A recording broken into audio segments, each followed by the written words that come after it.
சின்னஞ்சிறு நூல் அனைத்தும் ஒன்றிணைந்தால் அது கயிறாகும். இப்போது கூறுங்கள், அன்பினும் காதலை எக்கயிறு கொண்டு தாம் பிணைப்பீர்கள்? அன்பிற்கு அஸ்திவாரமே நம்பிக்கையாகும். நம்பிக்கையினும் பலம் கொண்ட கயிறு சத்தியமெனும் நூலால் பிணைந்தது. அப்படி என்றால் சத்தியம் என்பதன் அர்த்தம்தான் என்ன? அது இரு விழிகள் கண்டதா? சிந்தையில் எழுந்த யோசனையா? இல்லை. நம்பிக்கை கொண்ட ஹிருதயத்திற்கே சத்தியம் என்பது விளங்கும்.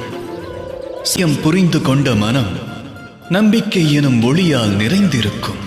உண்மையில் அந்த சத்தியமும் நம்பிக்கையும் ஒரு நாணயத்தின் இரு புறங்களை போன்றதாகும்.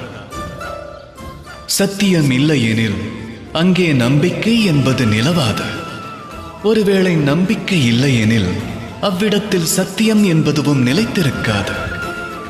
ஒருவருடைய சத்தியம் உணர வேண்டுமெனில் பரஸ்பரம் நம்பிக்கை கொள்ளுங்கள். நம்பிக்கை கொண்டால் காதல் பிறக்கும்.